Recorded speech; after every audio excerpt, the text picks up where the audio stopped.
The true story about Princess Diana's relationship with her mother. At the age of 6, Diana Spencer's world fell apart when her parents ended their marriage and her happy, undemanding childhood came to an abrupt end. Her mother, Frances Roche, shocked everyone when she left her husband, John Spencer, 8th Earl Spencer, after falling in love with Peter Shand Kidd, whom she met at a London dinner party in 1966. A year later, Frances and Peter began their affair, and John had little choice but to agree to a trial separation and then a divorce. Years later, Diana recalled the bitter arguments between her parents. When she poured out her heart for Andrew Morton's book Diana, Her True Story, she spoke about her memories of the crunching sound of tires on the gravel as her mother drove away from the family home. After the divorce, Diana stayed with her father, telling Morton that from then onwards, childhood was very unstable. The biggest disruption was when Mummy decided to leg it. That's the vivid memory we have. People took sides. Various people didn't speak to each other. For my brother and I, it was a very wishy-washy and painful experience, Diana said. As for Frances, life wasn't exactly easy as she lost custody of the children after being labeled an unfit mother for leaving the marriage. She was widely condemned for deserting her children, Diana and her siblings Sarah, Jane, and Charles. In those days, divorce was quite unusual in aristocratic circles, and it was very rare that the mother would not get primary custody.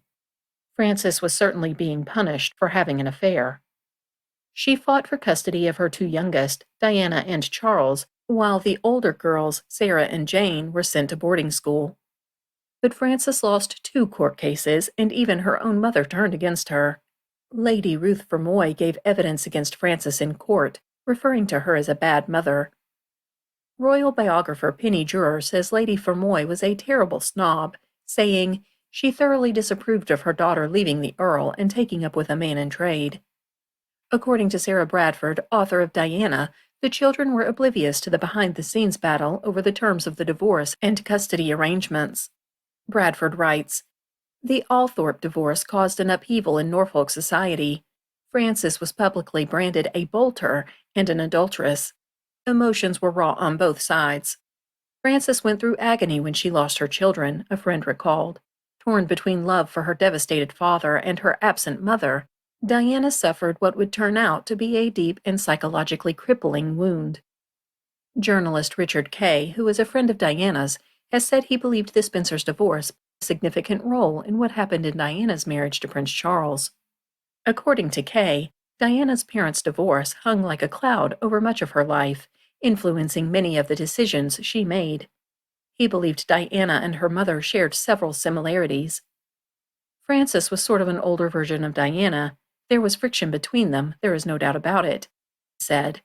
He also believed Diana's parents' divorce set the tone for Diana's own relationships. It cast a shadow over Diana's entire life, framed very much her own marriage, too. So that was a constant feature in the background. As others believed Diana's worldwide popularity and her unofficial title as the People's Princess filled her mother with envy. In the 2017 Amazon Prime documentary, Diana, the Woman Inside, Frances admitted that she often saw her daughter as a rival.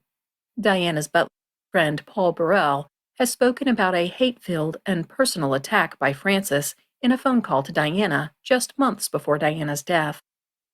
Frances was apparently upset about Diana's associations with various men that her mother didn't approve of.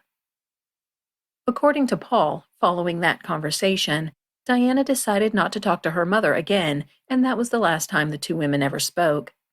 In an interview with Fox TV in 1998, Frances said she had stood alongside the public who'd gathered outside Diana Kensington's palace home during the incredible outpouring of grief over Diana's death. With literally thousands of people comforting, sharing, we were sharing a very deep hurt. But I think far too little has been said about what people all over the world gave to her, Frances said at the time. They nourished her, they made her smile, they gave her strength. I wanted privacy for her very often when she wasn't working, but it wasn't to be. Yet, despite the often rocky relationship between Diana and her mother, there was certainly no evidence that it had any negative impact on Diana's role as a mother. Diana, whose idea of motherhood was completely different from royals of previous generations, was widely acknowledged as being a wonderful, loving mother. She was known as a princess who threw out the rule books when it came to raising sons William and Harry, insisting the children travel with her as often as possible. While it wasn't royal protocol to bring children along on tour, Diana insisted she bring 9-month-old William on a tour of Australia. She also took the boys with her to visit people in hospital, particularly AIDS patients, at a time when many people were fearful to have any contact with those suffering from the illness. Diana always knew she wanted to raise her children to have as normal a life as possible. She has been quoted as saying, "I live for my sons. I would be lost without them." Diana also broke with royal protocol by taking her boys to public schools, which was highly unusual for members of the royal family. Prince William was the first future king to be fully educated in the public school system, which was against the royal tradition for children to be educated at home by governesses. Above all else, Diana was known to be an incredibly loving mother who absolutely adored her two boys. William told a documentary about Diana's life. She understood there was a real world outside the palace walls. Behind closed doors, she was a very loving, caring mother and an incredibly funny person, Prince Harry has said. It's impossible to look at photos of Diana's sons and grandchildren today and not feel immeasurably sad that she isn't around to enjoy them. She would undoubtedly have treated her grandkids with the same love, playfulness, and tenderness she bestowed upon her precious sons.